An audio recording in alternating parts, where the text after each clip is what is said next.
Ça y est, c'est bon. Oui, Nous, on va travailler sur le carré de veau, donc avec deux manières. Mon approche à moi, qui est beaucoup plus autour de la presqu'île, le côté très territoire. Et puis le travail qu'on fait avec Claire à Nantes, qui est beaucoup plus dans le côté artistique, une empreinte un peu plus ville. Et puis une chef. Et une chef. Paraît que maintenant ça se dit. On va dire ça. Donc ça change tout. C'est du veau de Bretonne Pinoire. Oui. Quel intérêt de travailler des races locales? L'intérêt, il est évident. Mais déjà, encore. Rien que dans le nom, déjà, c'est local. Et puis après, c'est la proximité avec l'éleveur. Et la proximité, nous, on travaille beaucoup avec Nicolas Guérin, qui est très proche de chez nous. Ah oui, vous êtes voisins. Hein. Voilà. Et après, c'est une histoire de rencontre, de partage, d'échange. Et puis, on a l'impression de faire quelque chose pour son petit côté de chez soi. C'est bien. D'accord. Donc le carré, il n'est pas présenté de la même manière entre le morceau que vous avez vous et le morceau qu'avait Claire. Ça commence déjà. Ça commence déjà. Donc une dissociation. Bravo. On dit qu'on fait des points. Ouais. Et ça va être complètement différent, je pense. Mais c'est bien. On a une approche totalement différente et pourtant on travaille avec la même sensibilité, une transmission. Mais après, c'est la magie de chaque chef, l'inspiration de chaque chef. Alors Claire, est-ce que le fait d'être au Musée des Arts, ça vous inspire dans la création de recettes? On va virer tout beaucoup, oui, parce que je suis assez sensible à l'art en règle générale. Et justement, aujourd'hui, je vais travailler sur, je ne le cache pas, mon artiste préféré, Vincent Van Gogh.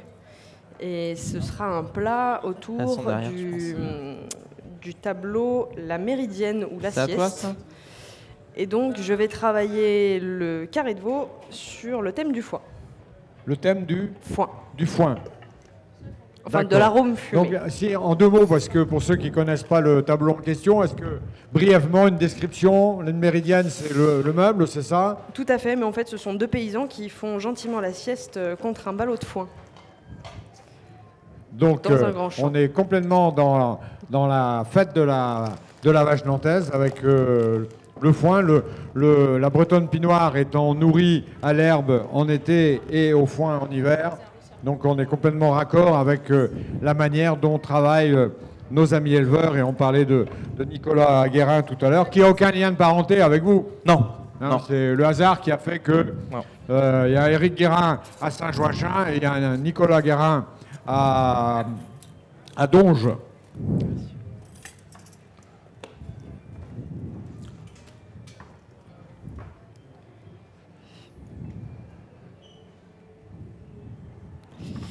On va prendre un joli concombre.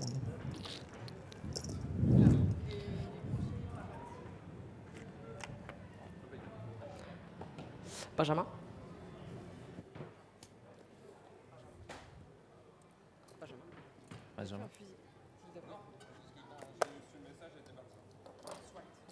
Hop, c'est parti. Il y a des bouchées. Qui traînent quelque part. Oui, il y a des bouchées. Il y a Didier Damier qui est là. Si vous avez besoin d'un boucher, il est là. Voilà. Ça, c'est déjà tout fait. Tout fait. Et là, il y a juste à tailler. Est-ce que vous voulez? La ricotte, et c'est cuit, tout ça. On peut s'emmerder à les cuire. Une mise en place avec...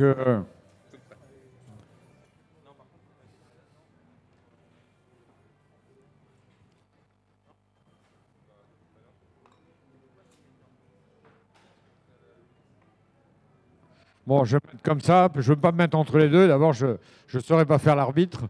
On va les laisser travailler.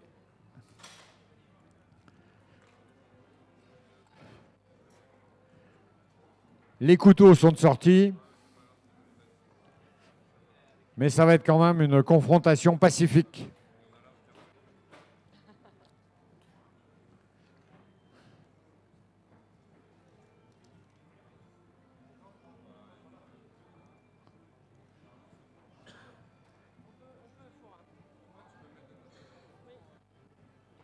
En 20 minutes, ça va le faire.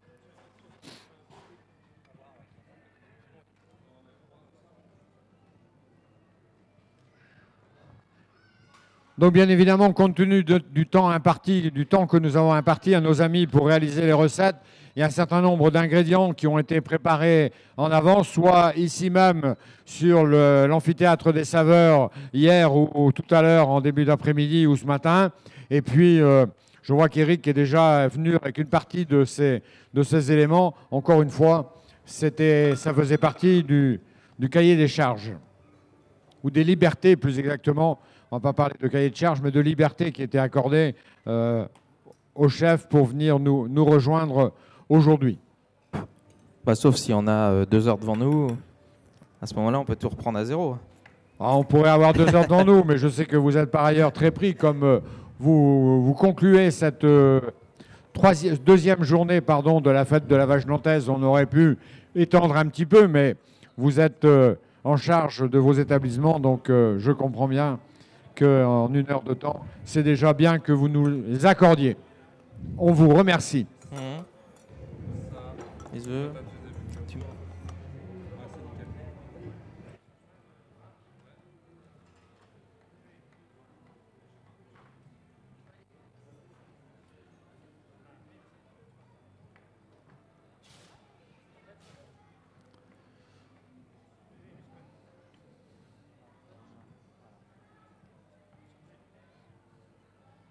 Les champignons, Claire, on aurait pu en prendre d'autres, non, en fonction des saisons, On aurait pu en prendre d'autres, mais en fait, les champignons de Paris vont m'aider pour 2 choses dans ce plat.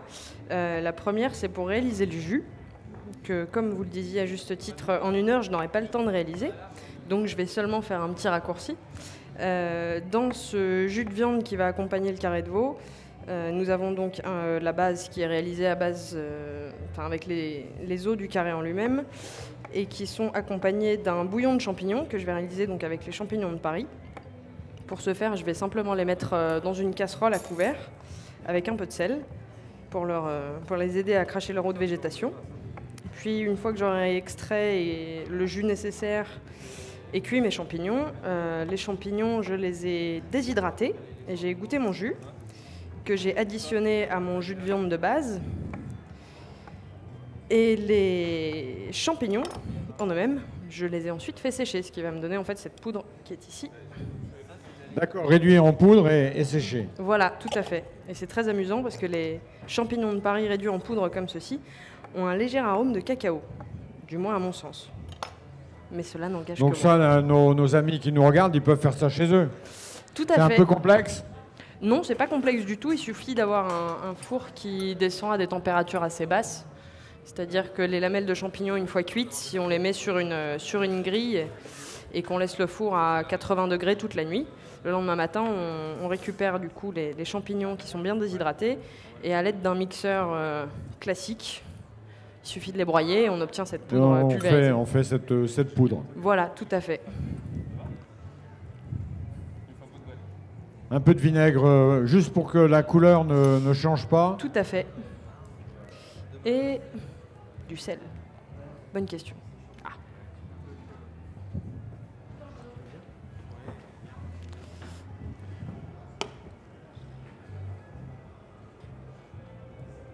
Quand 2 Guérins se rencontrent, que se raconte-t-il? Nicolas. Que la Brière est belle. Mais encore. On se demande si ça va bien. Et On parle de nos équipes. On a tous nos vaches. Oh, ouais, alors là, bon, on ne rajoutera pas. Mais si, on les aime. Est-ce que le fait de travailler avec quelqu'un comme Éric Guérin, c'est compliqué ou est-ce que c'est un plus? Je pense que c'est plutôt pour moi que c'est compliqué d'arriver à travailler avec lui.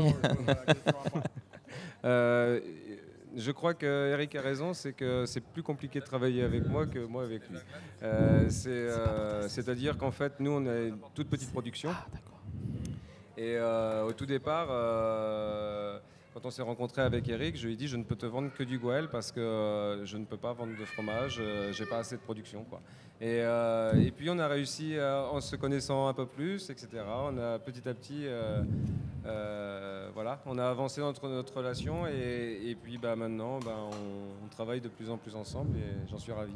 Alors vous disiez c'est compliqué de travailler avec lui, mais toute blague mise à part, effectivement ces fluctuations dans les productions de fromage ou surtout de fromage, c'est compliqué pour vous au niveau du restaurant. Il faut s'adapter. Bah, pour moi, c'est pas compliqué. C'est comme tout, il faut se mettre au service de la nature et à partir du moment où on l'écoute, on la regarde et on travaille avec, les fluctuations sont tout à fait normales. Et c'est ce que je lui ai dit à un moment. J'ai dit, moi, je te mets pas de pression. Quand tu peux me mettre une tome, tu me la mets. Si tu me la mets pas, je fais autre chose. Puis voilà, c'est pas grave. Est-ce que vous avez besoin de gens comme Nicolas Guérin? C'est très inspirant. Ouais. Inspirant, et puis je trouve que ça donne du sens à tout ce qu'on fait. Donc oui. Voilà. Allez, je vous laisse continuer à discuter. On va voir où on est Claire. Donc là... Eh bien la là, phase j'ai mis suivante. mes champignons en cuisson. Alors, les champignons, ils sont en train de... Et maintenant, c'est le carré de Tout à veau fait. qui va passer à la poêle. Ah, elle est pas induction. Si elle est induction. Carré de veau de Bretonne Pinoire, hein, on le répète. Sur le... Pourquoi? Si elles sont toutes induction. Nicolas, peut-être quelques mots sur le veau de Bretonne Pinoire, ses caractéristiques, comment on l'obtient? Comment on l'obtient? Bah là, si c'est du veau, ce veau-là, c'est pas le mien. Mais en tout cas, c'est du veau sous la mer. Donc c'est un veau qui est légèrement rosé. Hein. C'est un veau qui a mangé un petit peu de foin, un petit peu d'herbe. Mais ce qui est assez exceptionnel, c'est la tendreté de la viande du veau breton. C'est extrêmement tendre. Donc ça, on verra avec les chefs tout à l'heure. Donc c'est bien sûr les veaux mâles qui vont en boucherie. Voilà. Et en général, c'est des veaux qui ont entre 5-6 mois, quoi. D'accord. Donc celui-là, il vient de la ferme des 7 Chemins, sauf erreur de ma part.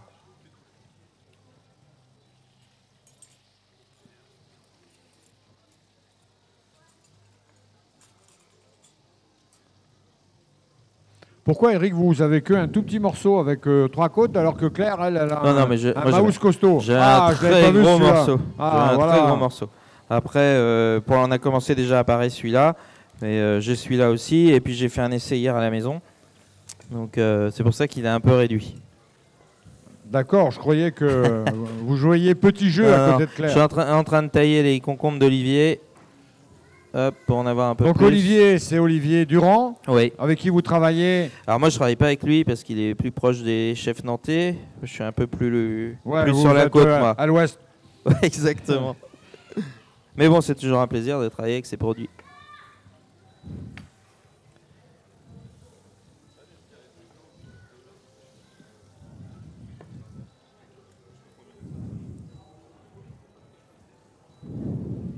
Là, le but du jeu, c'est de faire une julienne avec... je me prépare des petits légumes un peu avec une certaine texture, que je garde comme ça avec une texture pour avoir de la mâche qui va bien apporter le côté vert qui, moi, je trouve, répond à la vache, au veau plutôt, qui broute et qui a besoin de ça aussi, de nourriture et de croquant.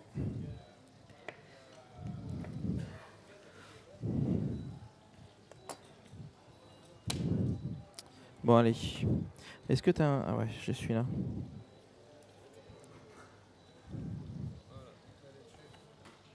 On va laisser un peu de gras quand même.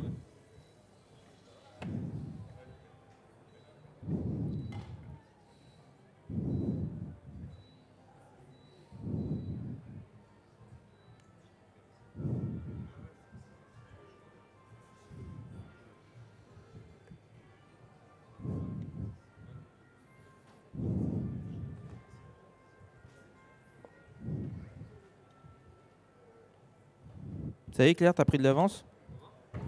Claire, elle a pris de l'avance. Ouais. C'est parce que j'ai En vécu ville, à ils sont Paris. toujours pressés. Hein.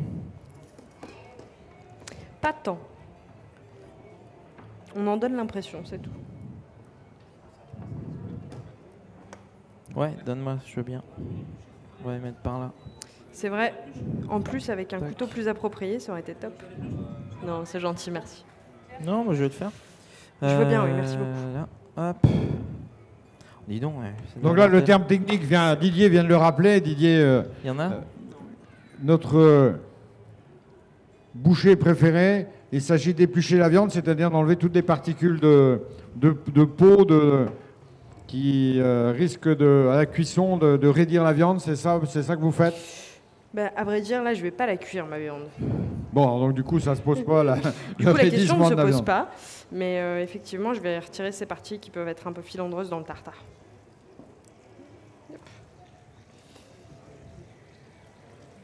J'aurais bien suffisamment avec ça.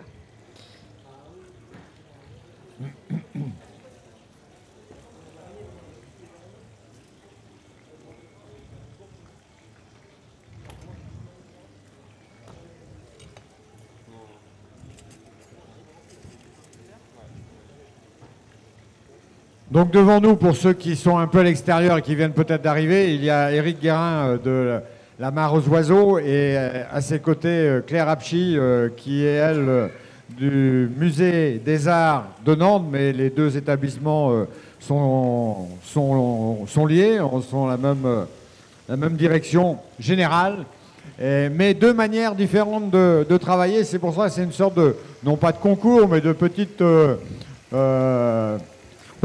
compétition amicale. C'est plus entre une présentation Claire et Éric. Alors là, sur le carré de veau, c'est plus des produits de maraîchers, puisqu'on a affaire à la laitue de mer. Voilà, la laitue de mer qui vient des jardins de la mer au Croisic, qui me cueille toutes mes algues fraîches, toutes mes petites herbes. Et en fait, moi, je travaille vraiment aujourd'hui sur cette idée d'être sur une île au milieu d'une presqu'île et de travailler vraiment de Nantes jusqu'au bout. Voilà. Donc là, mon carré, je l'ai contisé à l'intérieur avec la laitue, juste à cœur. Et puis autour, je l'enroule entièrement de laitue de mer. Alors la laitue de mer, on la connaît malheureusement aussi pour un autre de ses on va dire un inconvénient, non pas de la laitue elle-même, mais des gaz qu'elle dégage lorsqu'elle est en trop grande quantité. Ce sont les fameuses algues vertes, mais ce n'est pas l'algue en tant que telle qui pose problème, c'est sa prolifération et notamment sa putréfaction. En qualité cueillie fraîchement du côté du Croisic, eh bien, pas de souci pour en manger. Non. Là-dessus, Jean-Marie est assez expert pour me faire de l'excellent travail. Et elles ne sont pas du tout saumurées, elles ne sont pas passées au sel, elles sont fraîches de chez fraîche.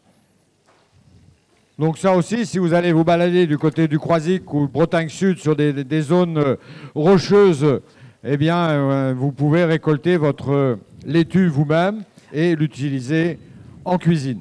Alors récolter, oui, mais à condition de faire attention et de respecter son environnement. C'est-à-dire qu'il faut toujours prendre un quart de l'algue pour la laisser se renouveler et la laisser en vie. Parce que sinon, on peut aussi faire de gros dégâts.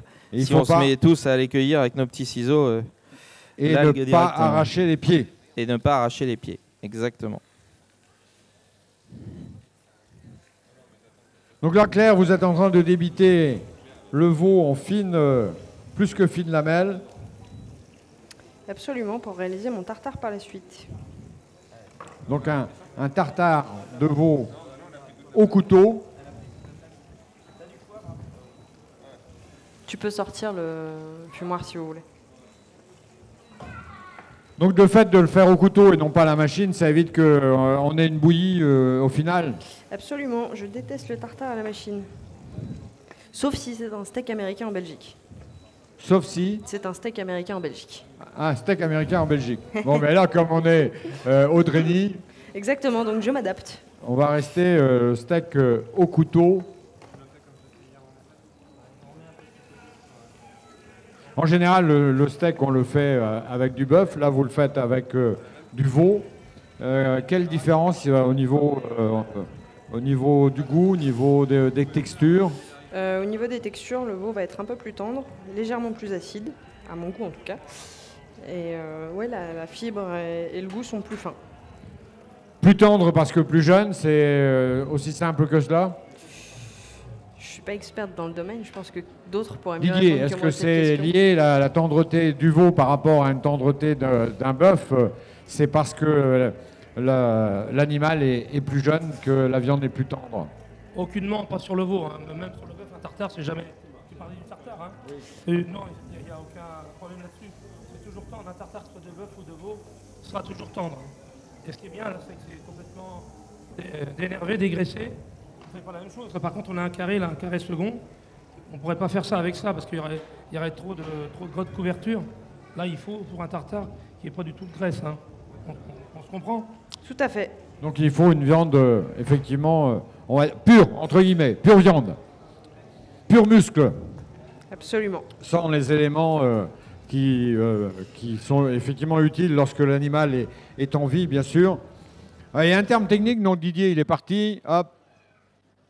Il y a un terme technique pour ces peaux là sur la viande, non? Comment ça s'appelle? Bah, c'est éveiner, enfin pas éveiner, mais dégraisser et enlever les nerfs du filet mignon, parce que là si on laisse ces nerfs-là, pardon, excuse-moi, ces nerfs-là, c'est totalement sous la dent impossible à grignoter. Il ne faut pas l'enlever. Même sur une cuisson rôtie, il faut absolument le retirer.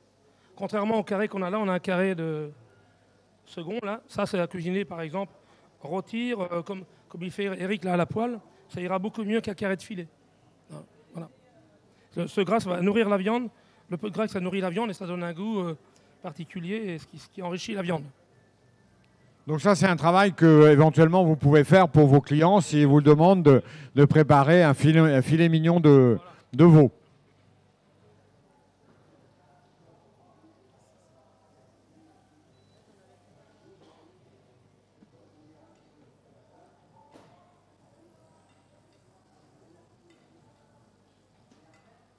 Alors tout à l'heure, on était en pleine mer avec Marc Offrette et la pêche au bar, mais finalement, on quitte pas trop la mer, puisque, comme Eric l'a précisé, il tient à ce lien, compte tenu de sa situation géographique, avec la presqu'île guérandaise, le croisic, la turbale, et d'où le recours à l'algue. Oui, et puis l'algue, en plus, ça vient, d'une part, va faire une deuxième peau sur le carré, va se fondre petit à petit, va apporter un côté iodé, salé, naturel. Et puis ce côté vert, encore une fois, qui, moi, me rappelle les champs dans lesquels les petits veaux broutent tranquillement. Regarde comme c'est beau. On pourrait, alors ça aurait une autre allure, mais on pourrait utiliser du wakame, par exemple, mais il n'y aurait pas ce côté vert. Alors ce que j'aime bien dans cette algue-là, c'est qu'elle reste très tendre. On a essayé aussi avec la dulce, par exemple, parce que j'aime beaucoup la dulce. Et on a quelque chose de tout de suite, d'abord qui s'assombrit plus, qui est moins doré, moins joli. Et puis on n'a pas le côté vert de l'herbe tendre. Oui, moi, j'ai toujours ces rapports-là avec des mots un peu clés quand je fais une recette. C'est-à-dire que je me dis, voilà, le veau, pour moi, ça représente quoi? Tac, tac, tac. Et après, j'essaye de retrouver les éléments qui visuellement m'amènent dans l'univers du produit. Une cohérence de bout en bout, une cohérence dans le produit et une cohérence dans sa présentation. C'est-à-dire que moi, je suis un fou amoureux de la nature, donc je la connais, je la respecte, je la regarde, je l'écoute. Et c'est souvent comme ça que je construis mes plats. Et pas directement dans le produit, mais plutôt en emmenant le produit à travers une histoire, une émotion que j'ai envie de transmettre ou de partager.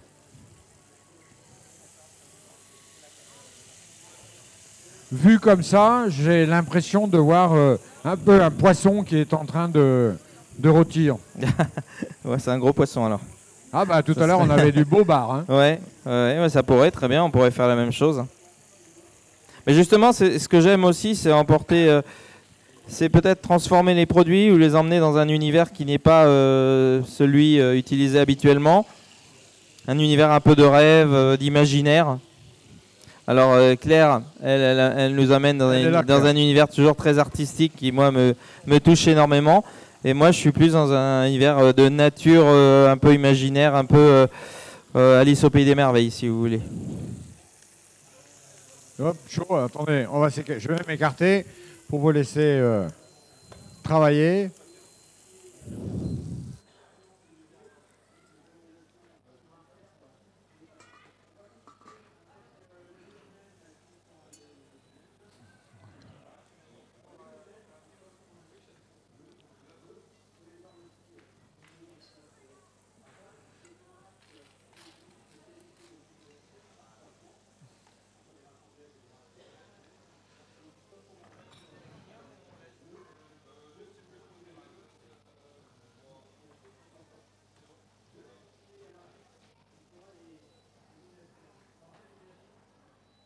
Alors Claire, là, ce que vous utilisez, c'est De la sciure de bois, tout simplement.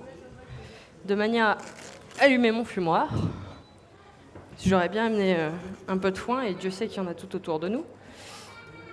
Mais malheureusement, pour des raisons d'hygiène, c'était un petit peu plus délicat. un peu plus compliqué. Donc pour l'instant, je me contenterai de sciure de bois, puisqu'il aurait fallu que je lave mon foin et puis qu'ensuite je le fasse sécher. Et encore une fois, on aurait été un peu pris par le temps.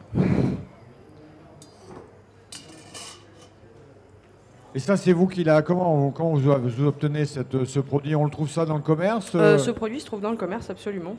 À des fins culinaires. À des fins culinaires, tout à fait. Et c'est fantastique parce que ça fonctionne sur induction. Et comme vous pouvez le voir, ça commence déjà à fumer. Ça prend assez vite. Ça sentira pas aussi bon que les grillettes de l'extérieur, mais pas loin.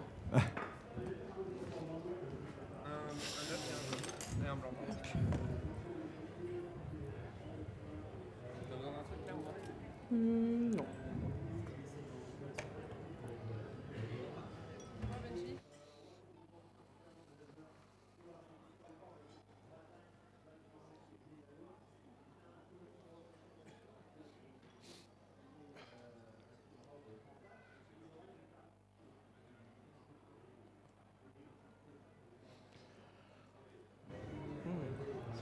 Ouais.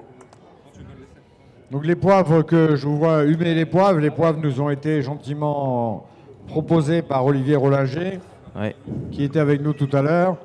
Donc là, quel type vous avez vraiment choisi un poivre particulier?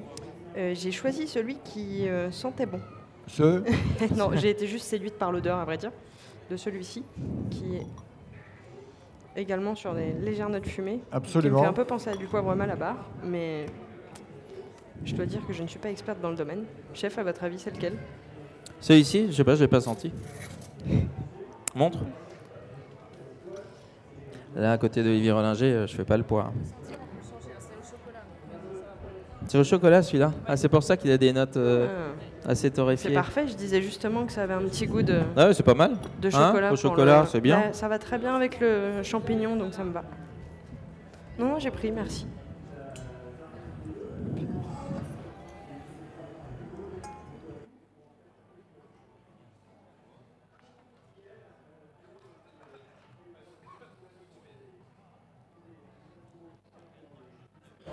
Donc là, c'est la simple chaleur de la plaque qui a mis en chauffe la fleur de bois.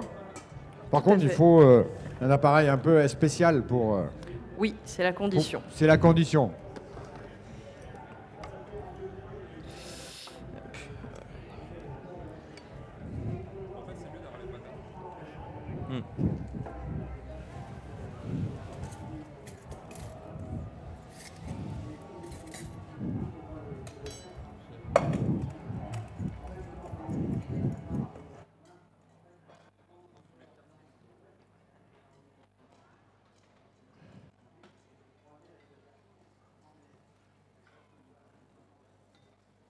Donc là, en fait, la viande, tout à l'heure, vous ne l'avez uniquement colorée sur l'extérieur. Tout à fait. Puisqu'on voit qu'elle est crue vraiment à l'intérieur au niveau des côtes. Oui, oui, absolument. Là, on est toujours à 8 à 12 degrés à l'intérieur, sur cette partie-là en tout cas, ce qui va me permettre de fumer les deux faces différemment. Là, c'était la couleur de l'extérieur de la viande qui vous intéressait? Oui, et les arômes que la réaction de Maillard peuvent apporter. Je me suis piégée avec mon propre instrument. Hop là. Et donc maintenant, je vais le laisser fumer pendant quelques minutes, une petite dizaine environ. Et après l'avoir saisi, je vais le recolorer au beurre. Et je vais le repasser dans le fumoir une deuxième fois.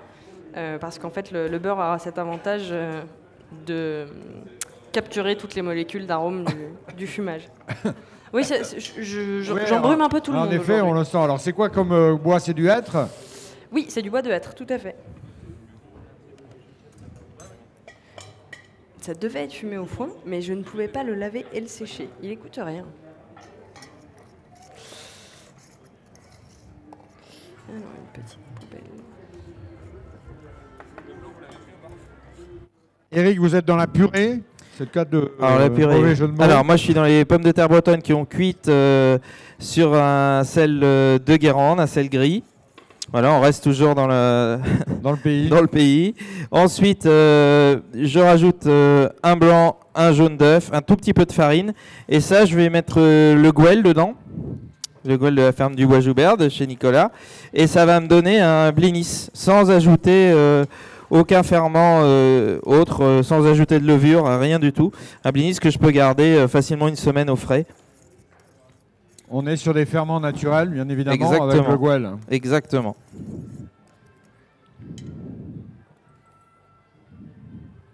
Et puis des recettes simples à réaliser à la maison.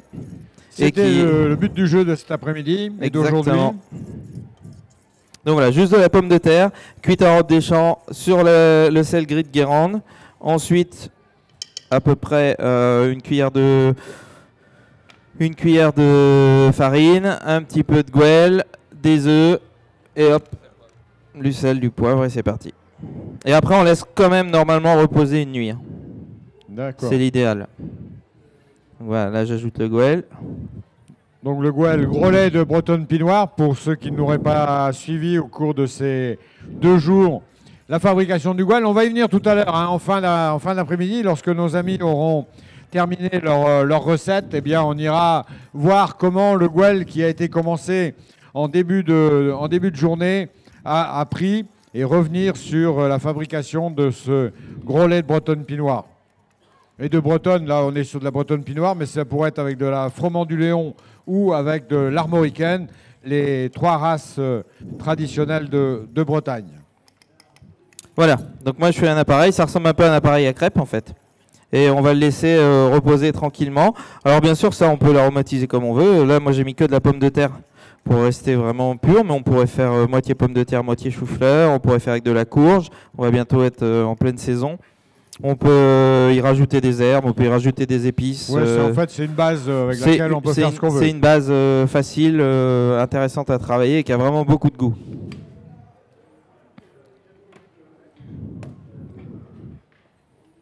Pendant ce temps-là, Claire, c'est les petites... Une petite girole. Les petites girolles qui... Surtout pas laver, hein. Surtout pas laver. Surtout pas. Surtout pas laver les champignons. Les gratter comme elle fait pour se enlever d'éventuelles impuretés. Tout à fait. Mais les gens qui aiment les champignons sont un peu comme les gens qui aiment le gibier. Si on aime le gibier, il faut supporter les plombs. Et si on aime les champignons, il faut supporter les petites choses que ça peut contenir également.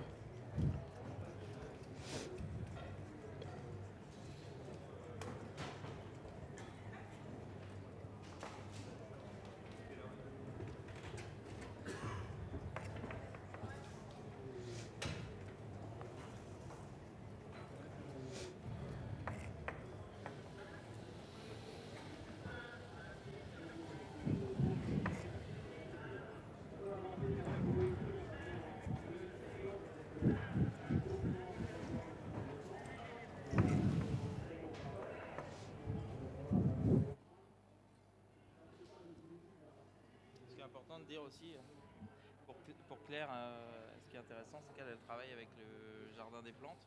Donc elle a sa petite récolte journalière qu'elle peut aller faire Qu'est-ce qu'on trouve au Jardin des Plantes?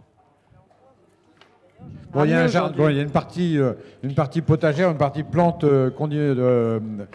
médicinales et alimentaires, mais autrement. Donc c'est là que vous allez faire vos courses, entre guillemets. C'est tout à fait là que je vais faire mes courses 1 à 2 fois par semaine et où je vais piocher un peu ce que je veux. D'ailleurs, aujourd'hui, j'ai choisi de travailler autour de la tagette, qui est aussi appelée œillet d'Inde. Oui.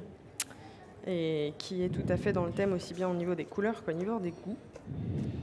Et dans l'œillet d'Inde, la fleur et la feuille sont comestibles. Tout à fait. Il faut juste éviter le pistil comme dans énormément de fleurs finalement. Et après au musée, en fait, le travail de Claire depuis un peu plus d'1 an maintenant, c'est le midi, on est vraiment au service du musée. C'est-à-dire qu'on fait de la bistronomie classique avec que du produit frais, et ça, j'insiste là-dessus. Et le soir, là, les gens ne le savent pas encore, ou très peu, mais le soir, on est ouvert du jeudi au samedi soir, donc 3 soirs par semaine, quand le musée est fermé. et on fait des soirées qui s'appellent les bistrots art. Et dans ces soirées-là, on met la cuisine au service de l'art. C'est-à-dire qu'on prend les codes de l'art, que ce soit les lumières, les textures, les couleurs, les formes, ou en s'inspirant directement d'un artiste. Et on travaille comme ça, en mode un petit peu privé à l'intérieur du musée. Et c'est des soirées très sympas. Et d'ailleurs, jeudi soir, on fait une soirée où les oiseaux sont au musée, et on fait une soirée, on lance les territoires de jeudi, c'est-à-dire un jeudi par mois, on va faire intervenir quelqu'un du territoire qui va venir parler soit de sa passion, soit de son métier, soit un producteur, soit un acteur en tout cas du territoire qui va venir enrichir, on va dire, le repas, et nous on va travailler un petit peu sur ce thème-là. Donc là, jeudi, on commence, on est avec nos chefs, tous mes anciens chefs qui sont passés par chez moi, qui sont aujourd'hui installés à Nantes. Donc il y a Nicolas Guillet, il y a Guillaume Macota, Jean-François Pantaléon, Claire et moi-même. Nous réalisons le repas tous ensemble, et je pense qu'on va passer une très bonne soirée. Eh bien, rendez-vous est pris. Donc jeudi soir, si vous êtes libre, rendez-vous au musée des Arts de Nantes pour cette soirée exceptionnelle. Guillaume Macota sera avec nous demain. Ah. Donc on le mettra aussi à l'épreuve entre guillemets.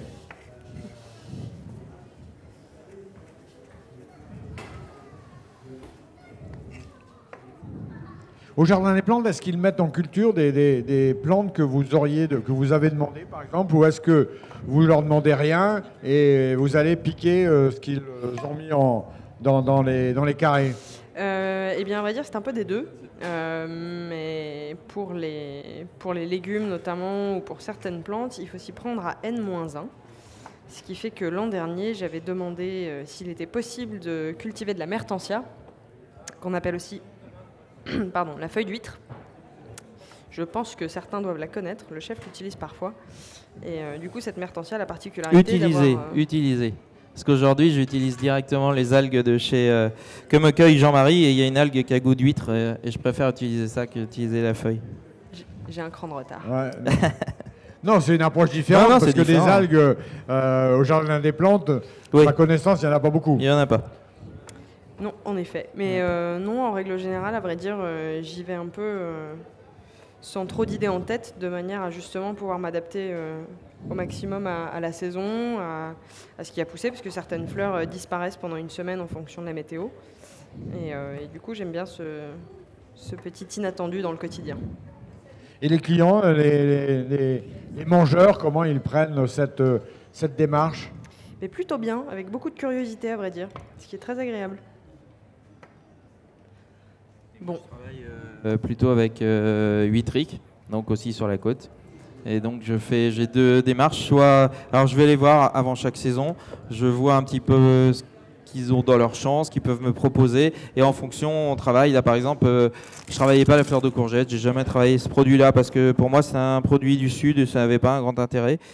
Et cet été, ils m'ont proposé de me planter les fleurs de courgette pour moi. On en a pris 350 par semaine.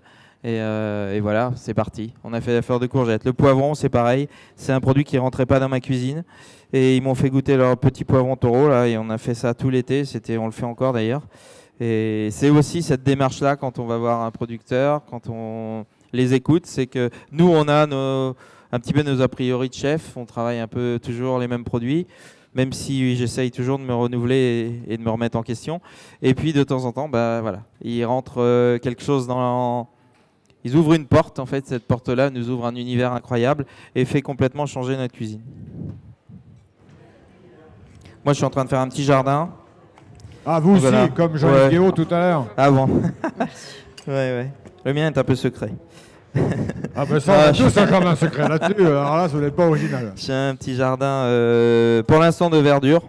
Donc j'ai du concombre croquant, du haricot vert croquant, un petit peu de pois croquant. Tout ça, voilà. Je fais à manger pour mon petit veau. Et puis dedans, je vais lui apporter un petit peu de soleil, un petit peu de voyage, parce que ça, c'est important. On en a tous un peu besoin. Donc j'ai du citron confit. Hop, ça apporte le soleil. Quelques olives de Kalamata. Ça, c'est pour le voyage, les îles un peu plus lointaines. Bon, ça, c'est une olive qu'on trouve maintenant aussi assez facilement, hein, l'olive de Kalamata. Oui, Benjamin, tu as l'huile d'olive, s'il te plaît? Hop. Fleur de sel, je crois qu'il y en a là. Il y en a là. De chez Lionel Charteau, hein, on insiste là-dessus, puisque c'est Lionel qui nous a offert toute cette panoplie de sel. Et Lionel n'est plus avec nous en cette fin d'après-midi, puisqu'il est allé au boulot. Ah. Eh ben, oui, il a bien raison, il faut bien travailler. Il fait beau, les vents sont bien orientés. Ouais. Et à ce qu'il nous disait hier, la saison a été mitigée, puisque s'il a fait beau, il y a eu aussi de très gros orages.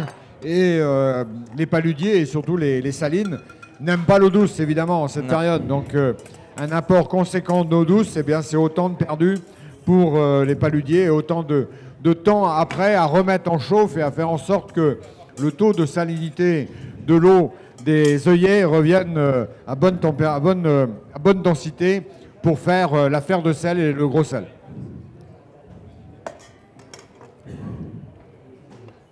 Est-ce qu'on fait les blinis? Allez.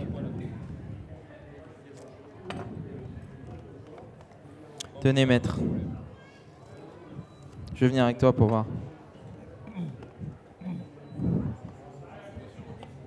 Allez, chaude.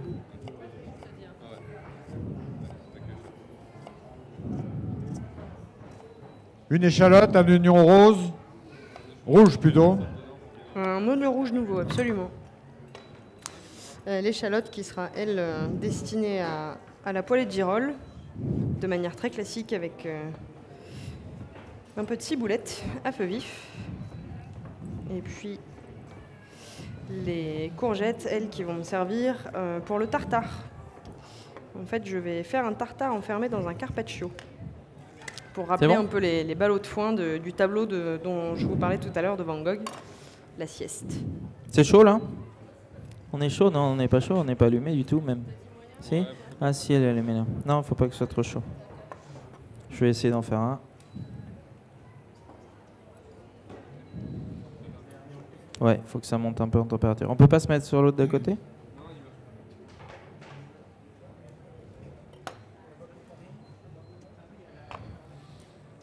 Donc là, un outil que tout le monde connaît aussi, ou en tout cas, si vous ne connaissez pas, ça s'appelle la mandoline et c'est facile à trouver dans le commerce, qui permet de couper, de détailler les légumes de manière très fine.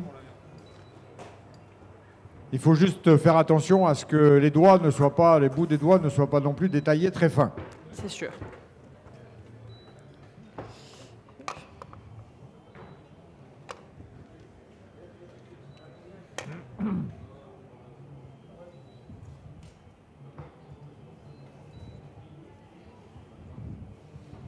Donc sous forme de tagliatelle en fait.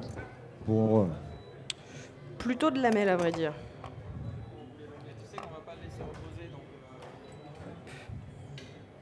Donc hyper fin. Et pendant ce temps-là, il y a les petites galettes, blinis. Ouais, alors je rappelle, hein, c'est juste de la pomme de terre cuite sur du sel gris de Guérande. On récupère la chair, on rajoute un tout petit peu de farine, du gouel, un petit peu d'œuf, et ça fait des blinis sans ajouter de levure. Et cet appareil-là, bien sûr, ne bouge pas, on peut le garder une petite semaine au frais, et ça se fait tout seul, ça colle pas du tout. Petite assiette pour mettre les blinis. Alors, comme on est en Bretagne et comme on parlait de la presqu'île guérandaise tout à l'heure et de Croisic, on dirait que dans le sud Finistère, on appellerait ça des quings. Ah oui? Non pas des quings amandes, mais des quings tout simplement, des quings tout court. Ah, voilà, j'ai fait des queens. C'est quand le king fait des queens. Voilà.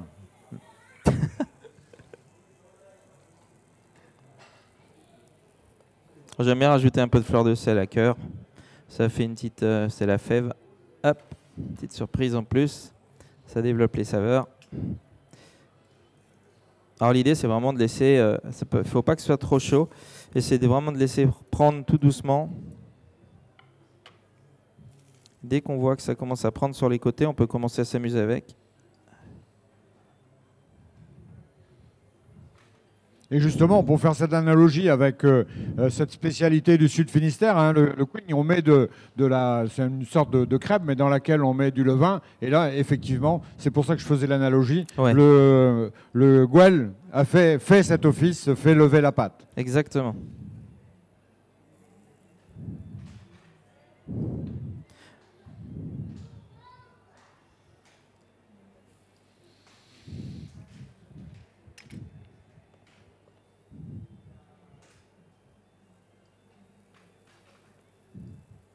On a même pas, on peut les faire en tout petit pour l'apéritif, c'est génial. Juste un tout petit comme ça, et on rajoute ce qu'on veut dessus. On peut en faire un comme ça. Hop. Ça va très vite. Ouais, et puis pas besoin de galettière, pas besoin de rastel, comme on dit en breton, pour donner la forme de la crêpe. Ça se fait tout seul. Et puis pas de stress en plus, parce qu'on ne peut pas les louper.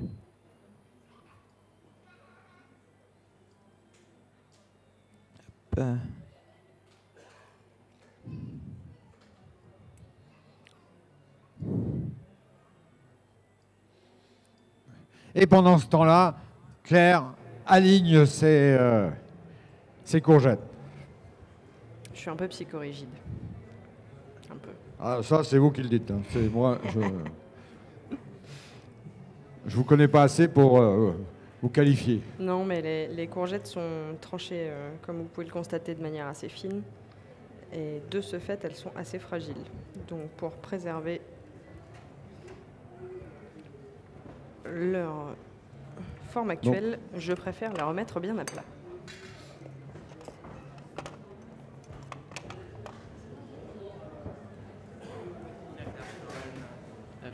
Merci beaucoup.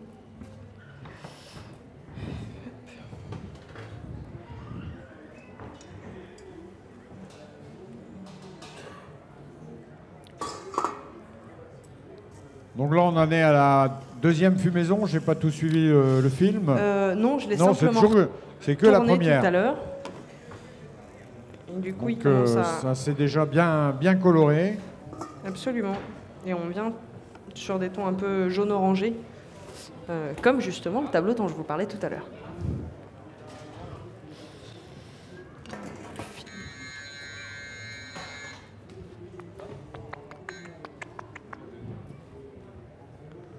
Vous cherchez?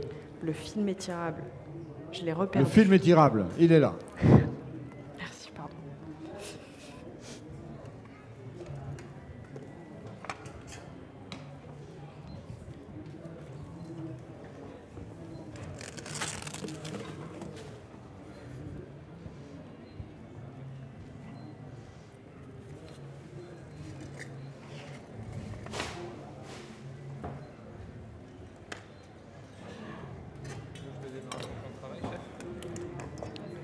Non, c'est gentil, merci.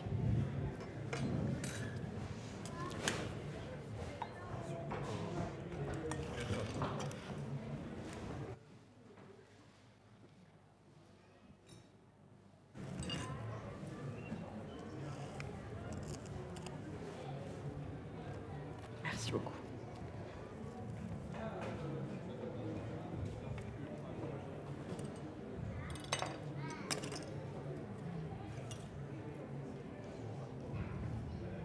Un petit ciseau. Oui. S'il te plaît.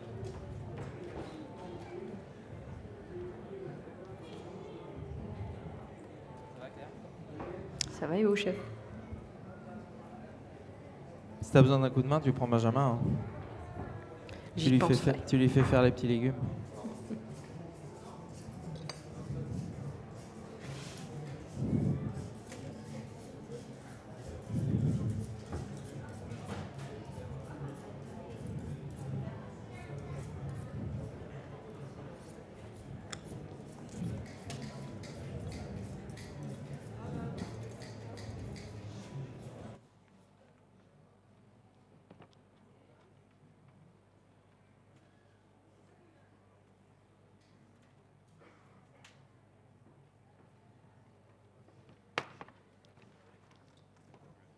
Alors vous le voyez sûrement à l'image, le travail de Claire, c'est vraiment un travail de précision. Hein. puisque la façon dont je vais disposer les courgettes maintenant va influer énormément sur le résultat.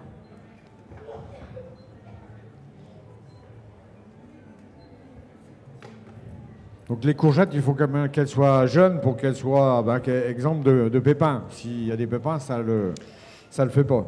Ça rend la tâche un peu plus difficile en effet.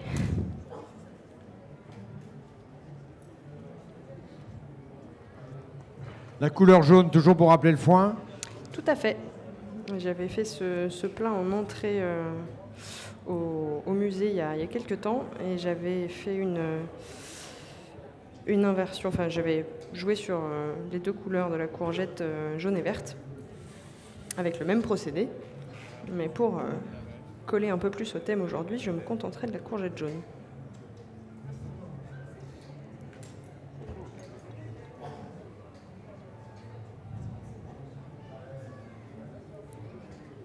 Et pendant ce temps-là, Eric continue à faire ses petits queens. Moi, je fais des queens pour tout le monde, là. Je suis parti. Hein.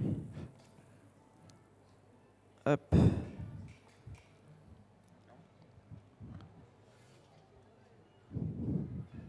Eh, vous ne mangez pas mon veau, les deux, là. Hein.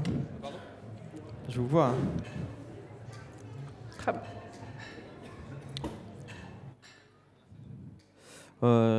Là où...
Oui, on en fait 4.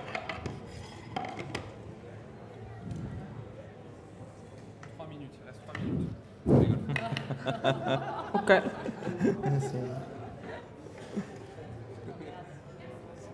Regardez, lève les mains. Oh non, pas ça.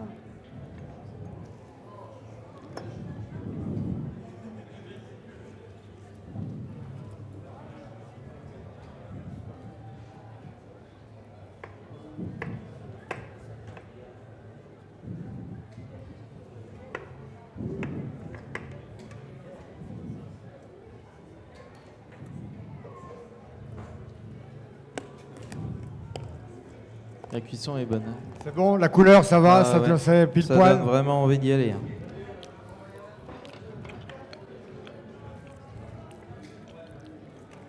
Il y a le rose du veau. Ouais, ouais.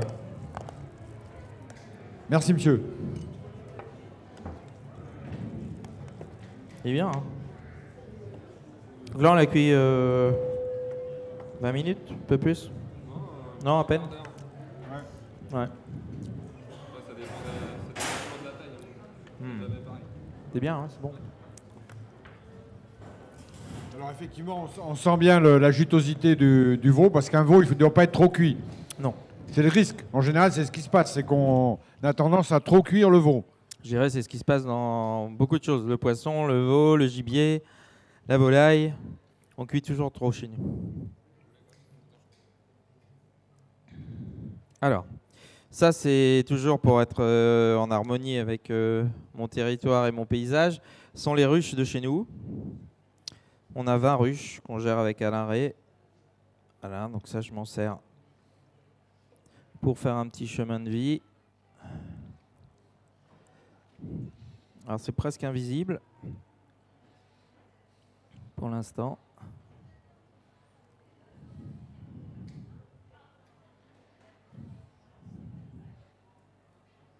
Les ruches sont dans le marais. Oui, en plein cœur sur l'île de Fédrin. Là, on est sûr d'avoir un produit vraiment de chez nous. Ça fait maintenant une dizaine d'années qu'on travaille avec nos abeilles.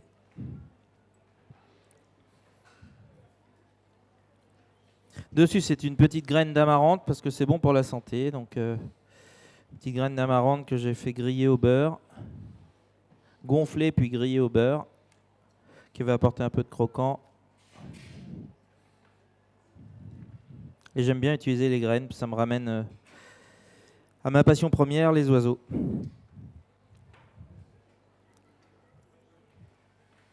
On pourrait utiliser d'autres graines. Je pense au cacha que certains de vos collègues ont utilisé durant les recettes. Alors là, le cacha est un peu gros et croquant. Il faudrait le concasser un petit peu. Sinon, il apporterait vraiment trop de croquant et une amertume trop présente. Mais le millet, j'aime bien utiliser, par exemple, le millet, le lin, des graines comme ça, même un mélange. Souvent, c'est intéressant. Et des graines de tournesol aussi qu'on peut un peu concasser. Tu veux le tailler ? Ouais, tu me fais une jolie... Pas trop carré, j'aime pas les trucs carrés. C'est dit. Pardon, excuse-moi. Allez, un petit blinis. On met un comme ça. Un comme ça. Hop. Bon, là, on le voit bien à la coupe et je pense qu'un gros plan sur la viande vous montrera effectivement la jutosité du veau. La cuisson la caractéristique, la cuisson juste pile poil comme il faut de ce veau de bretonne pinoire. Et puis voilà, là on atteint les parties vraiment... Et puis donc au milieu la farce avec la laitue de mer qui a gardé toute sa couleur. C'est gourmand. Moi je vais rester là pour manger ce soir. Mais vous êtes le bienvenu. Ouais, je suis un peu complet chez moi, mais je suis pas sûr qu'il soit tellement d'accord.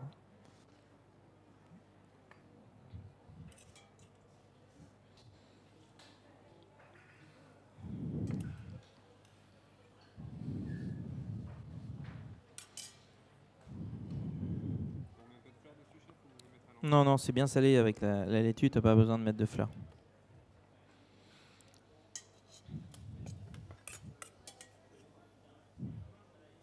Bah, c'est pas de refus.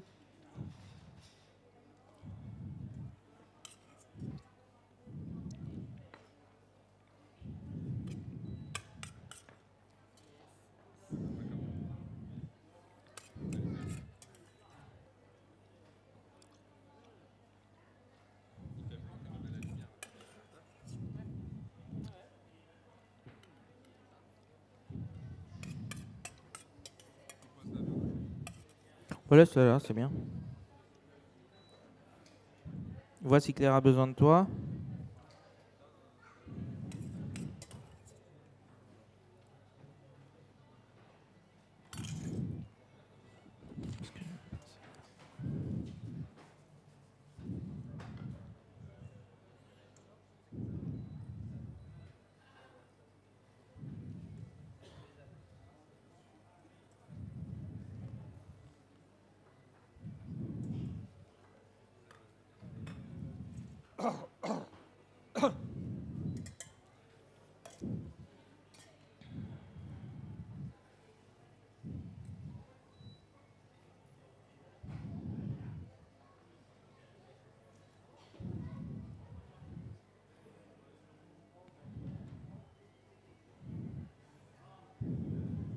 Non, je t'en prie.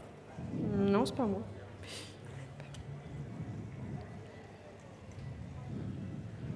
Le Gouel, tu l'as par là? Ouais, on a dû me le ranger. Le Gouel, essaye de le trouver, ouais.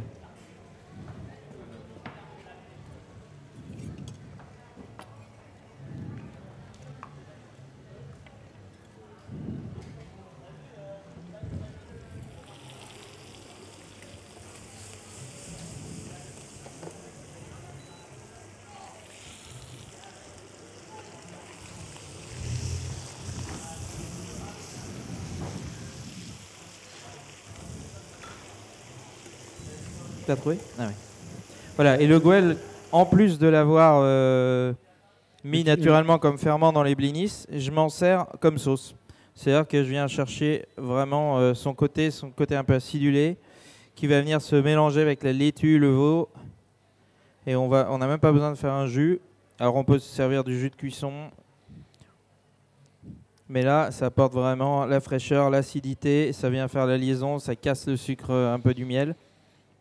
Oui, puis le Goël, on voit avec son filet, il a une texture qui se tient. Et il vient vraiment se mélanger à la viande et donner quelque chose d'encore plus gourmand. Après, j'ai des petites herbes du jardin que j'ai cueillies avant de partir.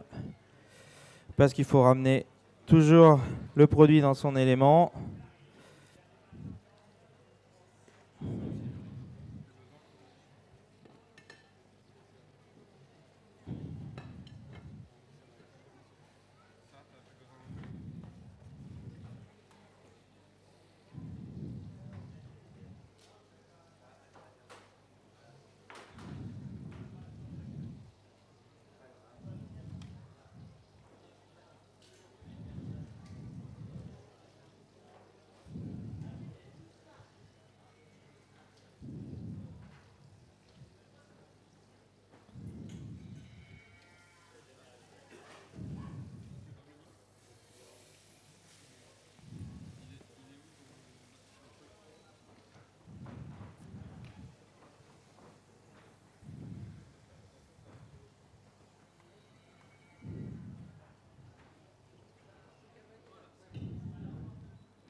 De quoi? Ouais, moi j'ai fini, je suis en train de faire mon petit jardin.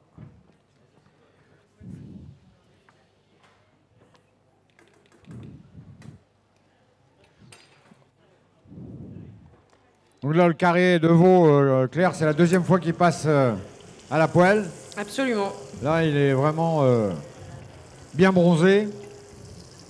Ben, la coloration est renforcée par le jaune qui a été apporté par le fumé tout à l'heure.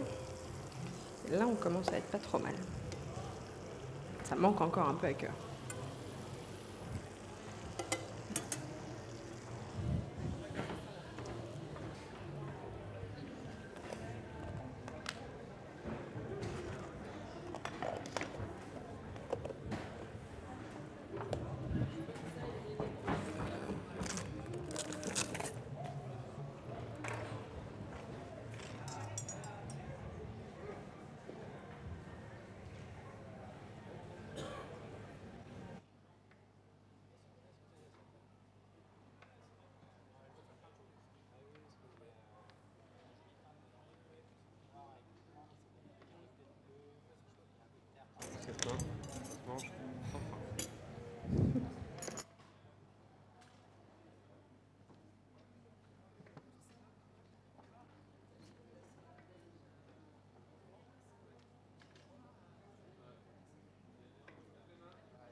C'est bien possible.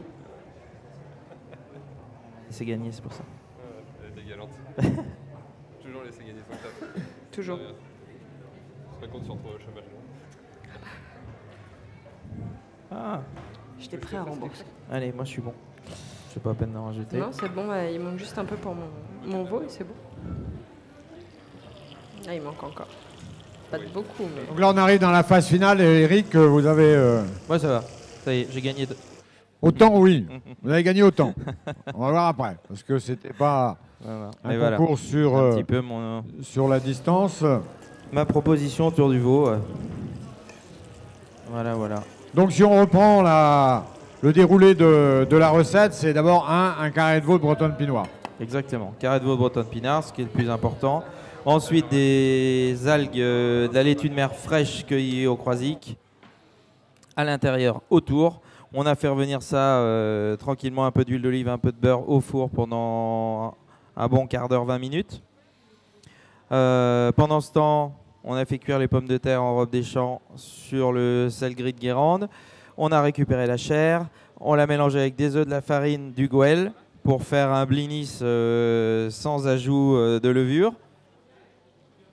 Et puis dessus, plein de petits légumes un peu croquants que j'ai taillés comme un petit jardin, un petit peu comme l'herbe dans laquelle pourrait manger ce veau. Et voilà, le Gouel comme une petite sauce, le légèrement sucré avec le miel de nos ruches, un peu de pollen, quelques graines pour le croquant. Et l'assiette est là. Et l'assiette est magnifique. Merci Eric. Merci Bravo. à vous. Merci.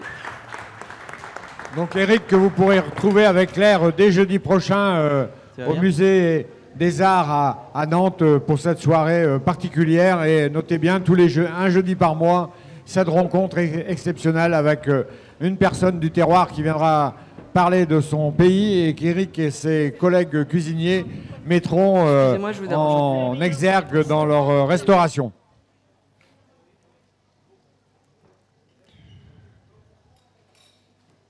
Bon.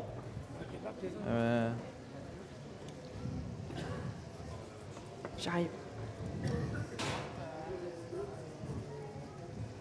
Allez, t'as la pression maintenant?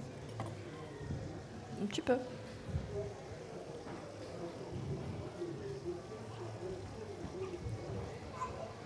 Voilà, je vous rappelle que Claire Apchi, qui est au Musée des Arts de Nantes, nous est en train de nous préparer un carré de veau également, sur la base d'une inspiration d'un tableau qui s'appelle La Méridienne et qui montre deux paysans qui font la sieste adossés à une botte de foin.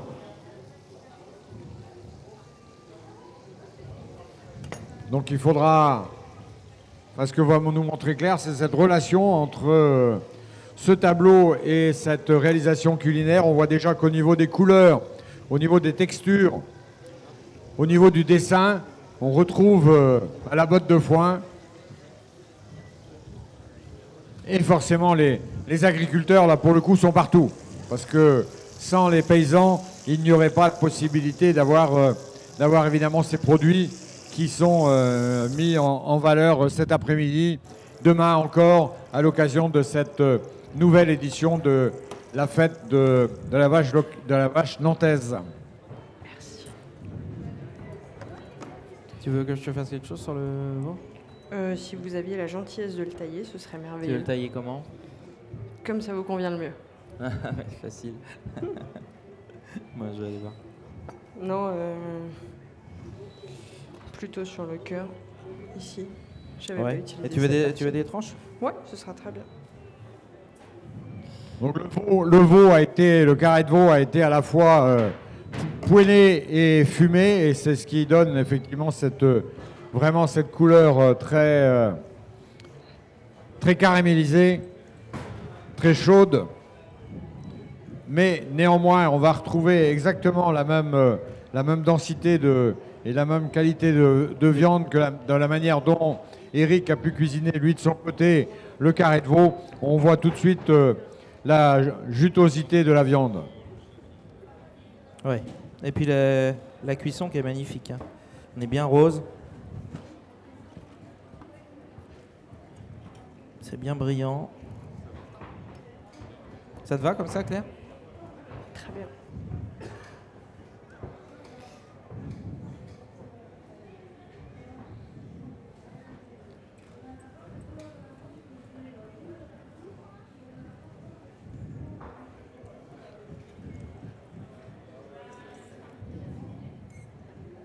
Didier, là on est sur la couleur du veau. Est-ce que les consommateurs français n'ont pas tendance à vouloir un veau blanc par rapport à un veau plus rose, en l'occurrence celui-ci? Évidemment, les gens, dans leur esprit, c'est du veau, c'est blanc. C'est blanc. Moi aujourd'hui je travaille des veaux bio, Limousin et de la région bien sûr, mais ils ont tendance à être un peu plus rose. Et je leur explique pourquoi c'est rose. Mais sinon les gens ils s'imaginent que c'est du bœuf. Non, c'est pas du bœuf. Le veau, c'est pas parce qu'il est un peu rose ou rouge qu'il n'est pas bon. Au contraire, bien au contraire. Merci. Donc sur le veau, on peut dire qu'il y a dans les grandes lignes 3 couleurs. Le veau blanc dont on vient de parler, le veau rose qu'on a sous les yeux et le veau un peu plus rouge qui est plutôt prisé par nos amis italiens. On avait des Italiens tout à l'heure avec nous. On a eu la visite de Carlo Petrini, le président fondateur du mouvement Slow Food.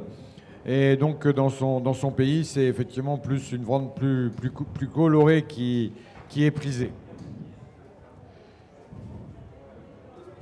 Il est beau celui-là. C'est pour moi.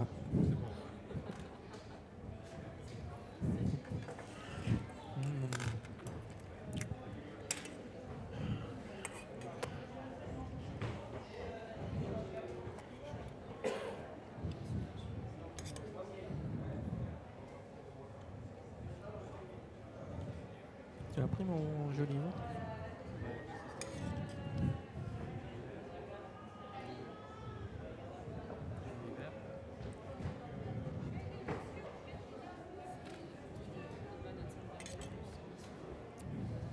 Ah ouais.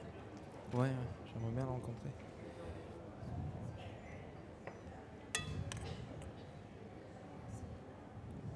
Ça te va? Ça te convient d'un point de vue... on a avec nous Christo qui est merci, photographe professionnel, plus spécialisé, qu'on voit souvent dans nos fêtes de race locale. Christo, t'en vas pas, hop, viens ici.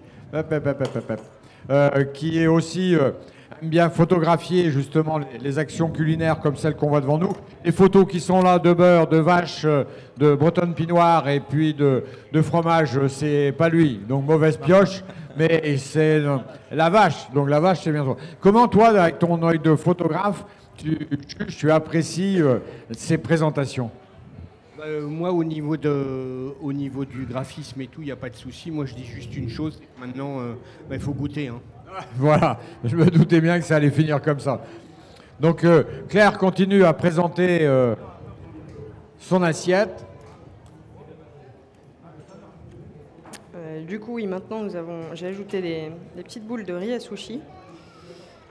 Pourquoi le riz à sushi?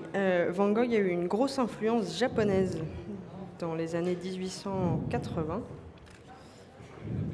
Et notamment, il a acquis énormément de gravures de Hiroshige, un artiste japonais qui est très connu pour son tableau La Vague, qui est d'ailleurs exposé en ce moment à Giverny, au Jardin de Monet. J'y étais hier.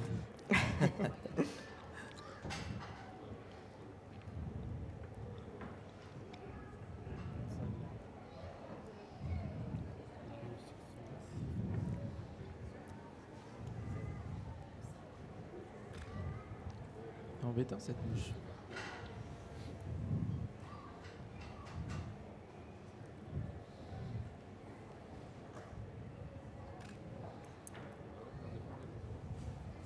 Si tu veux, je dis tournesol ou des cosmos, si tu veux rajouter les fleurs. Il y a des capucines. C'est de la gastache? Ouais. Chouette. Ah, c'est un peu grosse. Ça c'est... Ah, on a déjà mis des jaunes.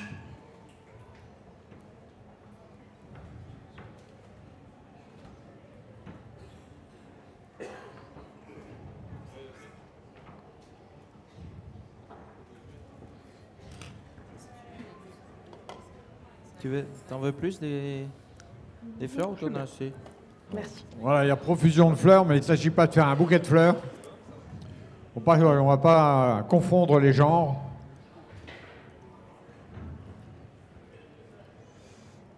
Tu as besoin? Non, c'est le chef qui a taillé. C'est le chef qui a taillé, c'est bien comme ça.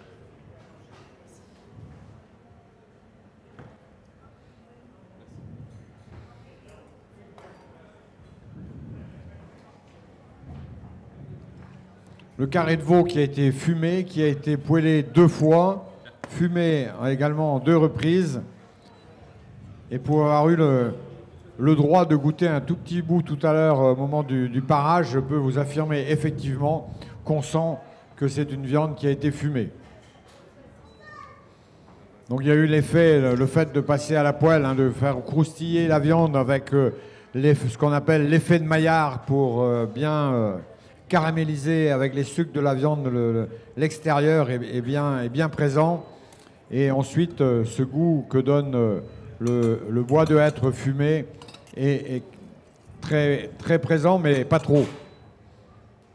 Parce que quelquefois, sur des produits fumés, on mange de la fumée et c'est tout. Oui.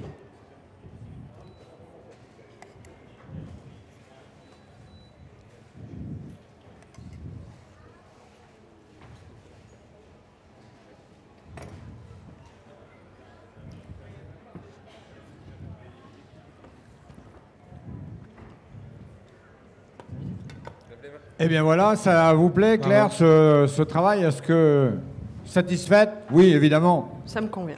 Ça me convient. Bravo, bravo à vous deux. Merci. Merci. Donc je rappelle que, c'était Eric Guérin qui était plutôt sur une approche de son domaine, à savoir la presqu'île guérandaise, le marais de Brière, et puis Claire qui est sur son territoire aujourd'hui, qui se focalise autour du musée des Arts à Nantes, mais avec une extension au Jardin des Plantes, et qui trouve sa source d'inspiration avec les tableaux qui sont exposés au musée ou d'autres tableaux, en l'occurrence celui-ci, donc Méridienne, et avec une approche plutôt graphique, plutôt colorée, et les deux réussissant à mettre vraiment en valeur le carré de veau de Bretonne Pinoire. Merci à vous deux, bravo. Merci beaucoup. Et félicitations et merci à vous de nous avoir suivis. Rendez-vous demain, même heure, et puis ils sont également présentés sur la table avec des couteaux de restauration, non pas des couteaux de chef, mais des couteaux de table réalisés par Evan Hatzenberger de Nantes, qui réalise ces couteaux de manière artisanale. Et pour deux d'entre eux, les manches sont fabriquées avec du chêne qui a macéré pendant longtemps dans l'eau des marais de Guérande. C'est ce chêne qui est devenu noir et qui l'a rendu quasi imputrescible. Donc des couteaux qui sont réalisés à l'unité à partir d'un acier qui est fabriqué de manière artisanale en Allemagne.